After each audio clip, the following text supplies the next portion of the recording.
Now on For Delicate Sensibilities, beware. Strong language and some bizarre archive moments garnish a steaming dish of TV offal. Hey, Vic, what does this little red button on my chair do? Well, press it and see, Professor. Go on, press it and see. Oh my God, no. Oh no, it's Ulrika Johnson. And it's got more personality than a real thing. Hardy, hardy, hardy, har, har, har. Roll the tape. It's going to burst. Roll the tape.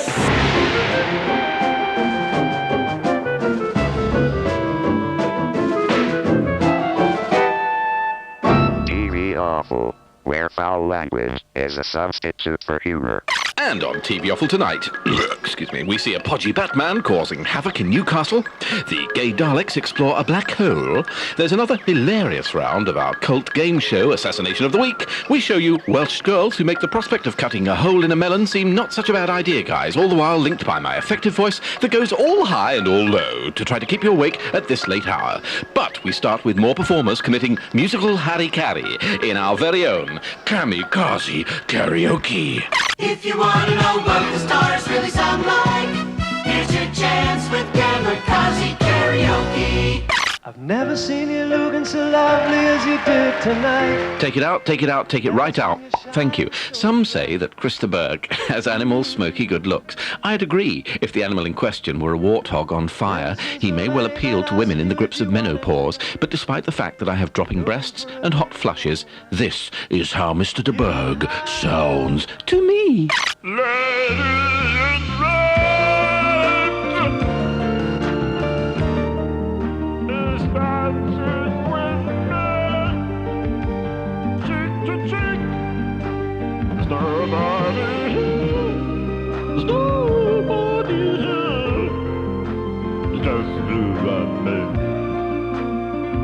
It's where I wanna be, but I hardly know. Just beauty by my side. Woo! I'll never forget The way you look tonight. Oh, it sends chills down my spine when I get a piece of ice and rub it up and down my spine. Wretch. Change his voice to sound solemn as we interrupt this program to bring you how I see the BBC's Michael Burke announcing with deep regret the death of another famous celebrity. Another unexpected celebrity bites the dust. On TV, Offal's honest obituary. Andrew Lloyd Webber, Who died today?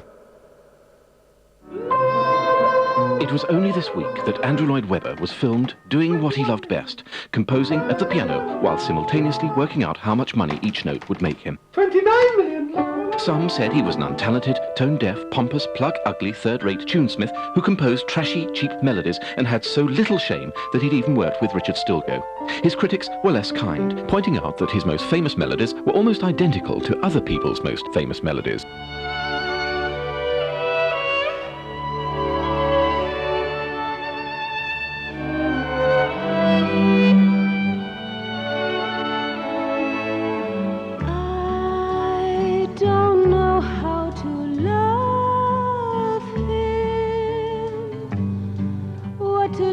Born Andrew Lloyd Webber, Andrew Lloyd Webber studied at the Royal College of Music before entering the theatre. In 1970, he married chorus line girl Jenny Taylor, a marriage which ended in divorce. Meanwhile, his composing continued unabated.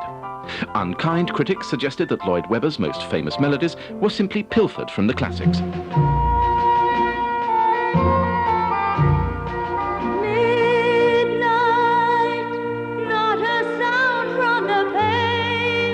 In fact, as Lloyd Webber pointed out, he wrote beautiful and original melodies that were shamelessly stolen by dead classical composers, who cunningly used time machines to nick his tunes and pretend that they had thought of them first. That certainly was the story he told show dancer Cleo Torres just before their wedding, a marriage which ended in divorce. But rival composers continued their shameless time-travelling theft. Rosemary, Rosemary. Even so, 6 years later, Lloyd Webber wrote his most brilliantly original work. Jesus Christ Superstore. Then came Cats, followed by Fats, the story of Fats Waller, then Bats, which was too high for humans to hear, then Hats, the life story of Hattie Jakes. But it was during rehearsals for his latest musical about mosquitoes, Gnats, that fate stepped in. Lloyd Webber was bitten on the arsehole by a tsetse fly, which had mistaken it for his face. He caught a fatal dose of malaria, and doctors decided it was best to put him out of our misery. Andrew Lloyd Webber, who died today. Fantasy Programme of the Week. Some sick and twisted individuals have accused documentary programmes like Panorama of dumbing down. Ridiculous. La la la la. Now we start the programme with ba ba ba ba boom boom boom boom boom boom. Tonight, TV Offal asks how low can they go? If standards keep plummeting at this rate, then this is what we imagine Panorama will look like in the year 2000. You are watching a police surveillance camera secretly filming a youth who, to use the language of the street, is having a pump. Many youths today get their kicks by visiting garages late at night and inflating their bowels with pneumatic tyre pumps. The effect is an exhilarating air enema. But are they dicing with death? Panorama 2000 can reveal that 15 pounds per square inch of pressure up the rectum is more than the anal walls can take. The results too horrific to screen even on British television.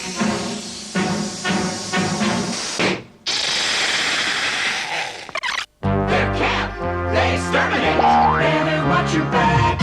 It's the Gay Daleks. It's time for another adventure with the shirt-lifting Pepperpots as they ram their way into Saturn's ring in their planet-hopping toilet, the TARDIS. What is going on? Okay, who is the rent boy? He's the pizza delivery boy. I was teaching him the correct way to handle a large pepperami. Run along, Bobby. Thank you, sir. Jailbait. Never mind. Where have you been all day, you faggot? Cottaging. But most lavatories on Hampstead Heath don't have disabled facilities. I saw George Michael. He looked so depressed. He said he was going to go to the top of the Empire State Building. Why? To toss himself off. Get her, the mincing cow. That is unkind. He bent over backwards to help me. I bet he did, you dirty cow. Slapper. Queen, enough of this. I have something important to tell you. I have been having an affair, but with whom? With our vacuum cleaner. He is AC/DC and he can be put on full suck. Hello, boys. I've got a nice tight brush. I'm up for a threesome. Turn him on to full suck. Ooh, no. Yes, ooh, talk dirty. I am exterminating. Ooh, white wee-wee. Ooh, white wee-wee. Ooh, in the face. Ooh, no, it's in my eye. It's in my eye. It's in my eye. Ooh, it's in... Join the Gay Daleks next time when they decide to write a strong letter of complaint to Jesus. And now it's time. Now it's time to show the secret films. The clips, the stars. The clips, the stars. Hope we'd never see. The shows that failed, derailed, and never made it to our screens. We bring you the pilots that crashed. Tonight's pilot that crashed is a stillborn comedy show made in 1994. Mysteriously, there are no credits for writers or producers or performers, and a BBC internal memo called it a paean to bad taste. Set in the future, its vile anti-monarchist storyline saw Buckingham Palace blown sky high, with the entire royal family wiped out, all except the Queen Mother. The leaked BBC memo from the Director General ordered that all tapes of the programme must be destroyed, and they all were, all except for this fragment. 100 years old is the mummy of the Queen, but she lost her twinkle and her teeth have gone green. She survived 3 world wars and lived through the Blitz. She survived 1,000 fish bones that she choked on at the... She should stop sponging off the state and sipping a Macon and be stiff in a box with a Union Jack on. The people have spoken, and here's what they said. We love you alive, but we love you better dead. When will the Queen Mother die? When when she pops her clogs, we promise not to cry. We're all going off our horns, 'cause she's an honest wacky Mally Pons. She's a Pons, she's an honest wacky Mally Pons. Shame on the BBC for mocking the Queen Mother in such a way. I'll have to get revenge later on. The poor woman suffers from rheumatism in the hips, or hypnotism as we doctors call it. And speaking of doctors, coming up, our TV logo of the week. Hi-ho, Silver! Whip pan and away! TV Offal's found another crappy logo of the week. And they don't get much crappier than Sandwell TV, based in Dudley, with a team of crack presenters.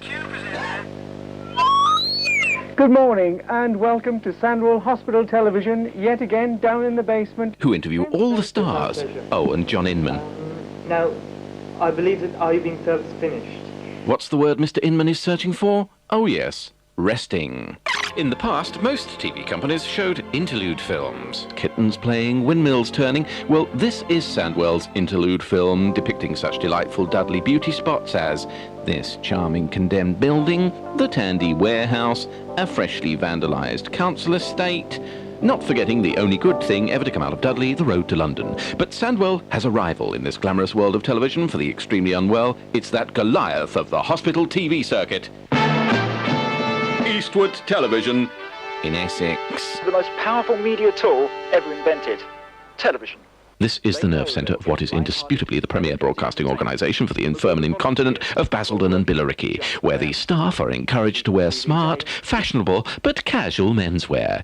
Anyway, have you ever wondered why doctors in hospitals always wear masks? It's so that if they're accidentally filmed by this bunch, they cannot be identified. Be prepared to clean it out every day. This is Katie Hill, who nowadays hosts Blue Peter and appears with Dishy Vets. But Katie has a shameful secret. Other TV presenters have appeared in porno pictures before they got famous, but Katie's secret is much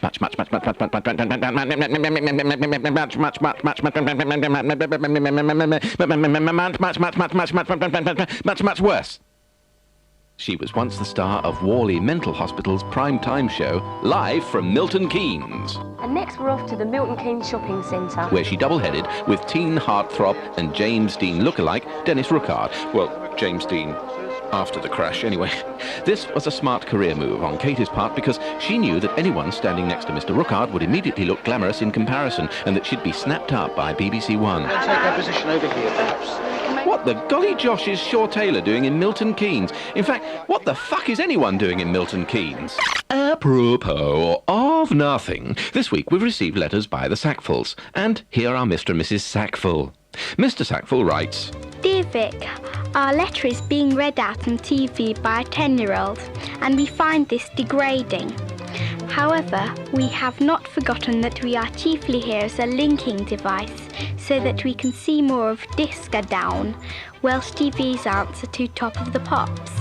We laughed so much last week, my wife's colostomy bag burst open and covered our cat in shit. Yours, Mr. E. Sackfull. You see, I told you we got letters from the Sackfulls, stretch his joke until it nearly snaps, and so it is that... Wait for it! So it is that TV Offal can now bring you yet another rare, never-before-shown in England edition of Welsh TV's answer to Top of the Pops, Disca Down. You've heard of Peter, Paul and Mary. Well, this Celtic bunch are Moya, Mary, Mungo and Midge, the Halitosettes. Orthodontically challenged, they are living proof that the Welsh haven't got much else to do at night but rearrange their teeth with pliers. Incredible. The halitosis comes right through the screen and makes the paint bubble on your windowsill. Still, bad breath is better than no breath at all, I suppose. Perhaps not.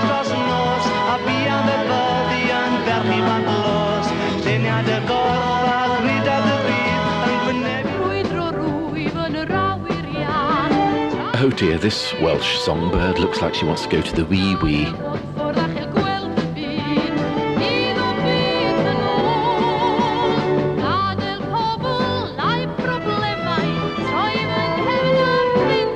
Assassination of the week.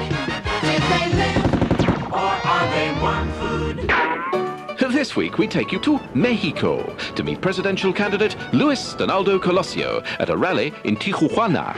Other politicians have security guards, but it looks as though Luis has hired insecurity guards, allowing this voter to express his policy disagreements in no uncertain manner. But was the gun loaded? Did he miss? Or is Senor Colosio now confirmed lunch for maggots? Find out after the break.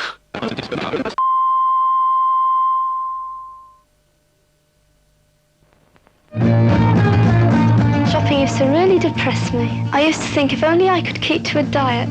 Then I heard about AIDS and tried them. AIDS help you keep to a calorie-controlled diet. You don't eat so much at meals, and I didn't want fattening things.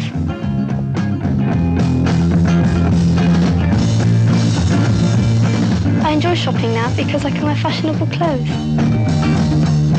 Thank goodness for AIDS. TV Offal. Welcome back to TV Offal. At the end of part 1, we showed you voter dissatisfaction Mexican style. But is presidential candidate Colosio a past tense person? Or will a band-aid suffice after all? Oh dear, there'll be no Mum Where's the Germaline for Lewis, who is now a professional poppy pusher-upper. Join us again next week for more vaudeville-style carnage, when, once again, we'll be showing you acts of monstrous political violence and ask the vital question, is he worm food? I like to think I'm a serious broadcaster, but some people are so pathetically desperate for attention that they'll do anything to get onto television. This chubby young student claimed to be a gynecologist, simply so that he could disrupt the smooth running of that titan of the ITV network, Tying Tees Television. Is there a heart and lung machine here? Because I've lost complete feeling of my legs. I was holding up on the bat pole for about 10 minutes. It was absolutely diabolical. But, Batman, you must have been in harder positions than this. I'd rather not talk about my private life. Anyway. Do the patients know the secret of your strange identity and your mission in life? Well, I have been compared on many occasions. If I cast off my cowl, people have said that I look rather like John Travolta. Really? I have been told that I look rather like John Travolta. Really, yes. Now, what is this? What is this bat? My bat erector. Oh, good heavens! Dear, these are medical matters. If you don't mind me saying, Batman dear, come back onto your spot. Yes, Gillian? Supernormal AIDS aside, you are the only doctor, as far as I know, who's with us. How healthy are things, fantasy doctor? Very, very unhealthy indeed. Oh dear. I see, yes. I seem to be blowing up. Is this indeed the case? Do you have an inner fantasy and a longing? She's such a lady, she keeps going. Laurie Taylor, do you have a fantasy to be a sex offender? I just have a terrible, simple worry about your franchise being renewed. When you fly away on your holiday, careful not to pack your bags with weirdo things. Cause the customs men have X-ray vision. You may end up in prison. Weirdo bags on TV Offal. Lousy title sequence. Even so, TV Offal presents another world-exclusive, highly embarrassing, secret footage of the bizarre objects hidden inside passengers' luggage, given to us by airport security men who like a laugh and keep tapes of the naughty things they've scanned. This week, we go to Schiphol Airport, Amsterdam, 1993. And on the conveyor belt are the following perverted items found in weirdo bags, including a very liquid bottle surrounded by insulated wire, attached to a car battery. No, I'm serious, it's true, and it belonged to a Mr. Abutulubu Mutulubazazi or something, who told the airport police that he used it to scratch an itching pile. Referred for psychiatric reports. Next we go to Hellenican Airport, Athens in 1992. This is what the Greek customs men found. They really did as they x-rayed some very weirdo bags indeed. They found 13 medium sliced white loaves. 73-year-old British grandmother, silly cow, brought them in her luggage from Blackpool. She told police, I won't eat foreign muck and I can't stand squid. And so we salute the men in uniforms, rummaging through our private things for their own personal pleasure. But remember, as they always say, it's for your own safety. Kamikaze karaoke. Some consider Vanessa May to be the greatest violinist since Paganini. Unfortunately, Paganini had lousy tits, and I'm so distracted by hers that this is how she sounds to me.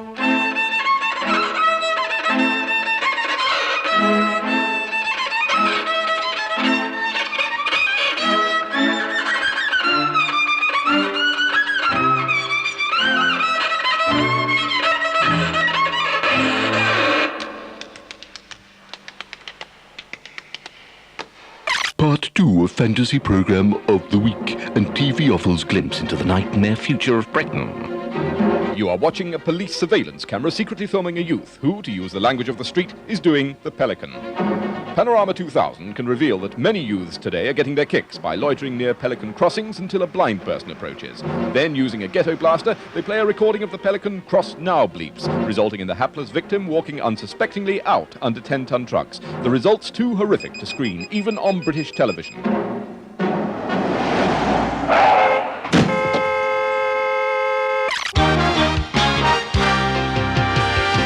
I know a girl with a science degree who's never, ever, ever off our TV. It's nice being Carol. She's queen of physics with a great physique. It's nice being Carol. She makes men of a certain age go weak. But in truth, she's as sexy as a Bunsen burner, a quality she shares with Anthea Turner. If you want brains and beauty too, we reckon she scores 0 out of 2. An auto cutie with 70s hair, her TV's zombie and she's everywhere.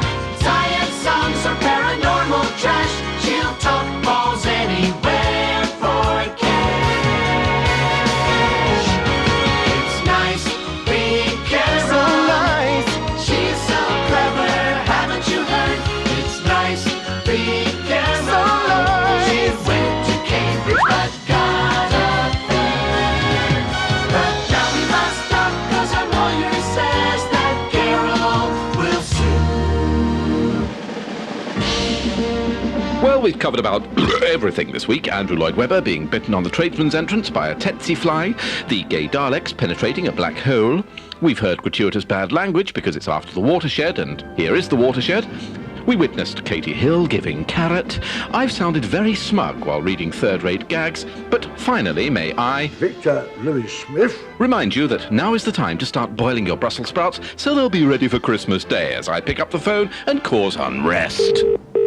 BBC, good afternoon. Oh, hello, yes. I was on One Man and His Dog once. I entered my dog for that. I got 2 years and no remission. I'd say worse than child molestation, they said.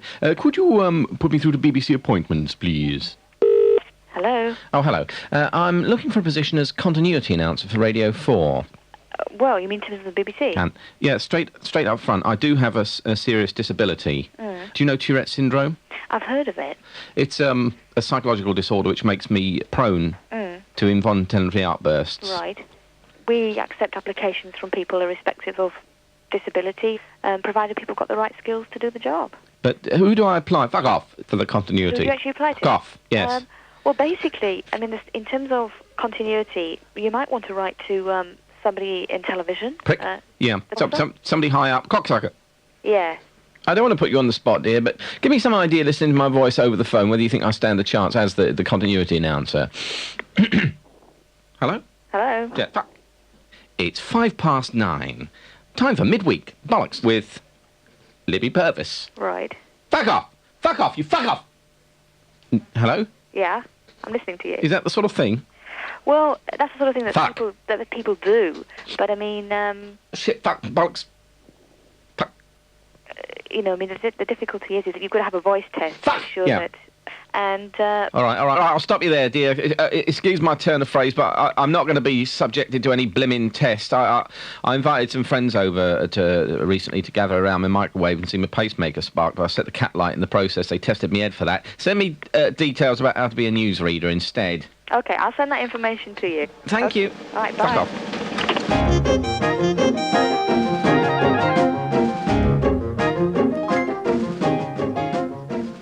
Next week at 11, some awfully dodgy debuts and the pilots for the series that never even got off the ground.